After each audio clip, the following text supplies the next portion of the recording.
y'all, it's your girl Britt, healer, astro girly, Jackie of all trades, owner of the Power Passion LLC. If you want to book with me, it's free. The link is in the description box below. Come get your free readings. Come here. Don't run. Get over here. You have that birth chart. Go plug it in. Go plug it into the site. Go right now. Don't make me put that commercial on. Don't make me put that commercial on. No, do it right now.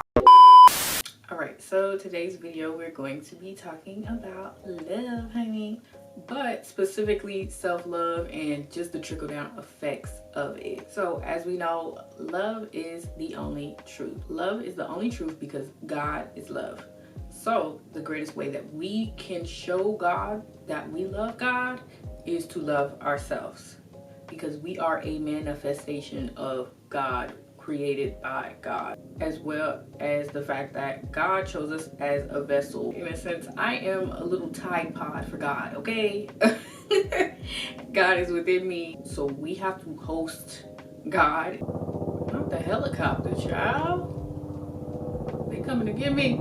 But yes, God has chosen each and every one of us to be a vessel for the consciousness of God. The goal that we should all have in life is to be more and more like God, which is really to be more and more like love. And love is more than just a feeling. It is the fullest acceptance. It is the truth. It is pure knowledge. So this is where self-love and authenticity comes in. Because love is the ultimate knowledge, to know yourself is to love yourself. To know yourself is to accept yourself in its fullest entirety without repressing anything. This is why people say authenticity is the highest frequency, because authenticity is knowing yourself through the lens of love. And the only way that you can truly know yourself and truly face yourself is through love. You cannot face something that you are repressing. You cannot face something that you don't accept. You cannot face things that you are ashamed of or that you shy away from. The only way you'll be able to face something and actually be able to transmute it is to fully accept it, which is to love it. Now, let me be clear. Self-awareness is different from actually loving yourself.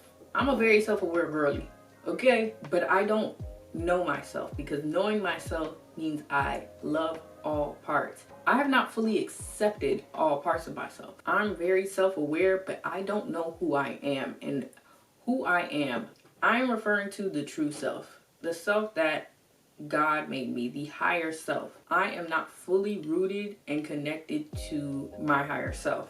And this is the self that is most aligned with God. This is the power that God kind of implanted within all of us. And because I'm not rooted in my true self, it's very hard for me to see the truth. It's hard for me to see the bigger picture, the full picture of life, or really the full picture of me, myself, and who I truly am. But I know that once I reach like the real full picture and actually reach that level of self-acceptance, that level of self-love, and I do not repress my light, I don't repress my feelings, and I just express myself at full capacity, whatever that may look like, and accept it for what it is. Once I get to that point of the truth of me, that's when I know I have reached the real level of self-love. So once you really reach that level of self-acceptance, that level of self-love in its fullest entirety, you will be able to love others without expecting anything in return. And I think that's what my goal is. It's to truly evolve out of my ego controlling me. I want to be so full of love that I ask for nothing in return, because that's what real love feels like. You just love because you are simply love. I just want to simply be love and express love in its fullest capacity and expect nothing in return, because I'm so full of it. I'm so full of myself in the humblest way. I want to be so full of myself. Ooh, that sounds good. Ooh.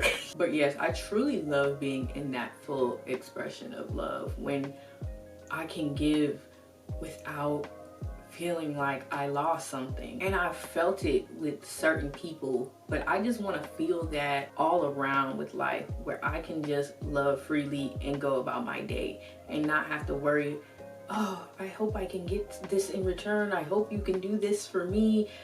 Tit for tat.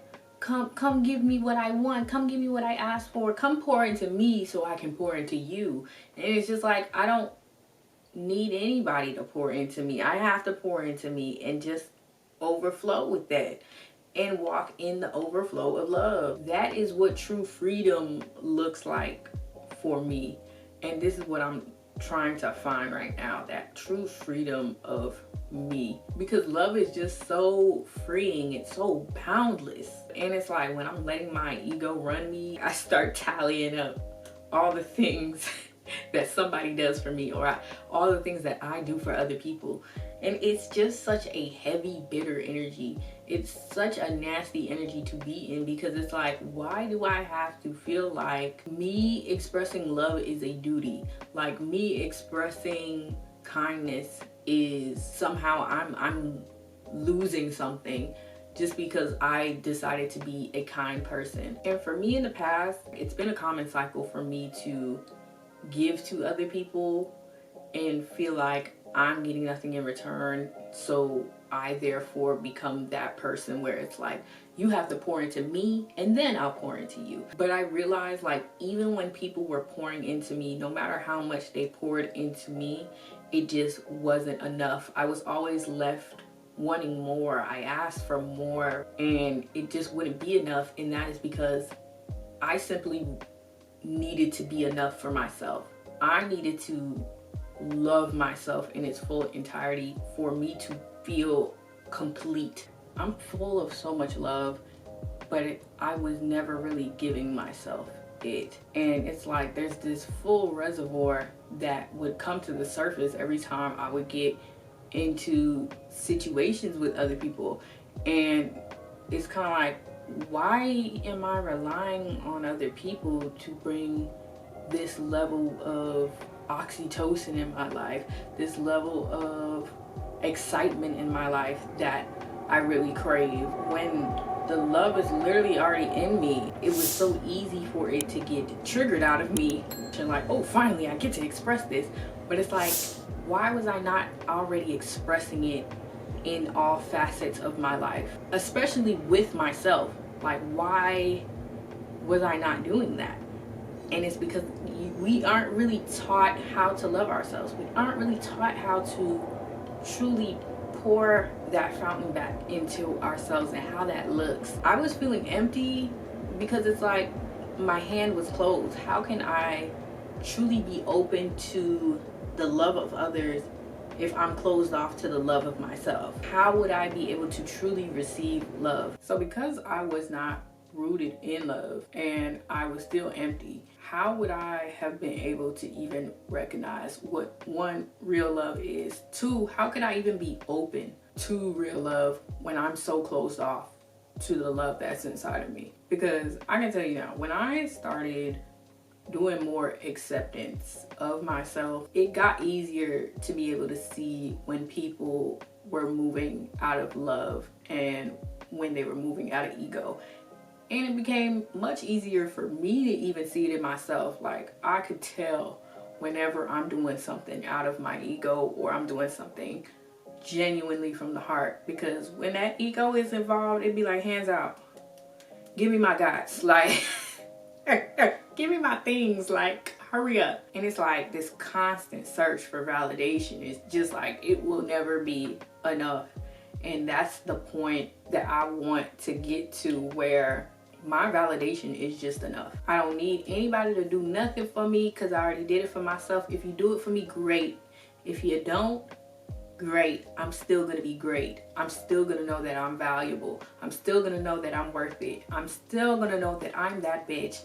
That's really what I want to get to in that self-love journey. I'm on a journey, okay? But with this journey of self-love, it's like you get to a point where you start to see the truth more. You get to see the truth, not just out of people, but out of life. Like, you see a bigger picture. You get to understand more of divine truth, when you're able to see life through that lens of love, and you really get to see who you truly are through that lens of love. You kind of dissolve a lot of illusions and a lot of negative self-talk. You respect yourself. When you walk in the room respecting yourself, it's hard for other people not to respect you, as well as you just have different boundaries when you love yourself.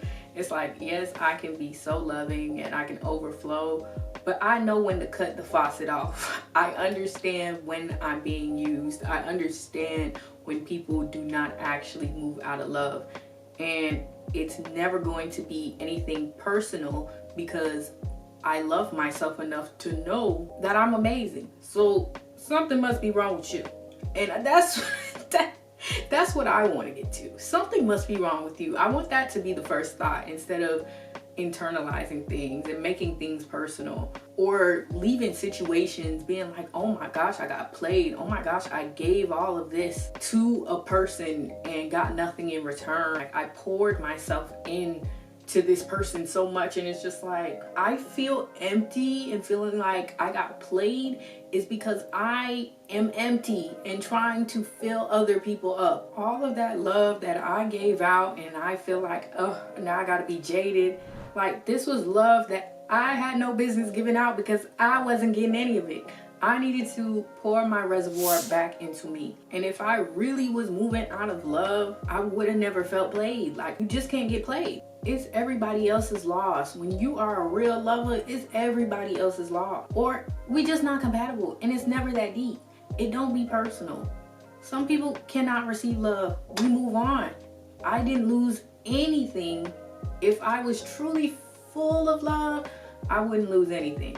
You just got the backwash of my love. Like, that's really what I want to give the world. Backwashed love. Like, that's just who I am. So how can I really get played? Like, when you are truly loved, how could you really get played? That's just who you are. You didn't lose nothing when it is you. Like, that's just your authenticity. And that's how I want to be. I just want to be love, because I feel like love is really the truth. Like, that's truly who I am. I'm a lover. At my core, I am a lover. Now, I'm dealing with my shadows, but we're getting through that. And I'm realizing when I'm not in love with myself, I will get played every single time. And it doesn't matter if anybody else plays me. I'll play myself.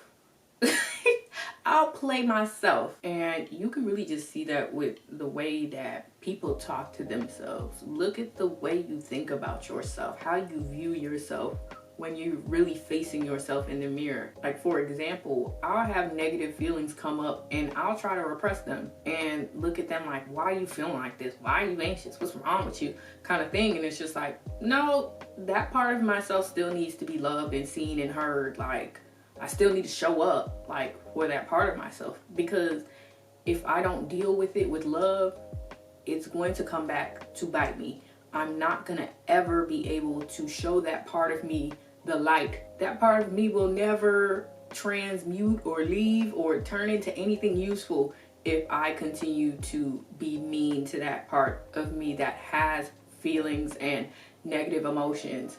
So it's like, you have to really deal with yourself in a loving manner. I'm learning to deal with myself in the same way that I would deal with a partner. Like, and I'm talking specifically at the beginning. You know, that cupcake face? I'm doing that with myself, and it really requires like a lot of attention, a lot of grace, okay? It looks like words of affirmations, and it looks like quality time. It looks like acts of service for myself, and it's honestly great. And at the end of any task that I do for myself, or anything that I do with myself, I'll thank myself and give myself that recognition that I'm feeding for. Clearly, I'm feeding for.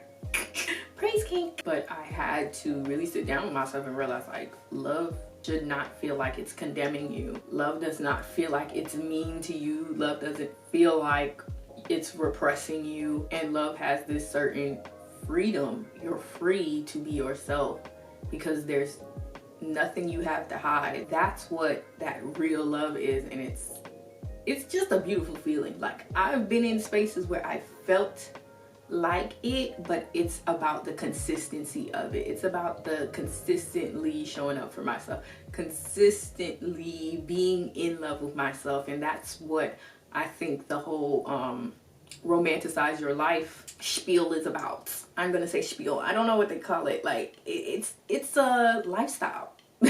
Honestly, it's the way you carry yourself. You have to just romanticize your life and make everything about yourself beautiful. Everything around you has to be beautiful. Like, wow, this is great. Because it's so easy to lose the excitement out of life when you're just used to seeing the same thing. So now it's kind of like I'm recalibrating myself and just being like, you know what?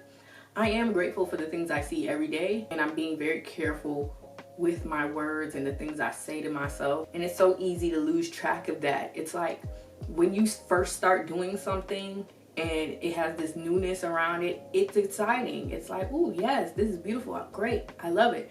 But then it's like after time, when you keep seeing it, you get desensitized. I'm learning to resensitize myself and truly just find that love in life. It's easier to love the things around me when I am more loving to myself. So that's where we're at right now. Auntie is tired, okay? I'm tired of being in situations where I feel like I've lost something. And it's just like, no, I just needed myself. Like, and I be needing it to be enough for me. And that's really what it's boiling down to. I'm finding the excitement in myself again. And the excitement to be around myself and be there for myself. And then it spills over into my other facets of life, and I'm really working on my thought patterns. It's working. Trust me, it's working. I be about to spiral, and I say, no, you're loved, you're heard, you're seen. Please stop. Don't be the victim today, please. So we're in that era of my life. True self-love, true happiness. That's the vibe we on. Okay, so yes, I think that's the end of what I had to say today. It was definitely a ramble, but it was a beautiful ramble. And I hope you left with some gems. I hope you leave reflecting, and I hope you comment below. Let me know if you are on this self-love journey and the things that you are doing to help yourself, the things you are doing to show yourself that you love yourself. And I want it to be more than just, you know, dates and self-care. You know, what are the deeper, everyday things that you are doing? Not just the here and there. Every day, what are you doing to show up for yourself? All right, so that's the end of the video. Love you all. Make sure to like, comment, subscribe, and share, and I will see you all in the next video. Bye.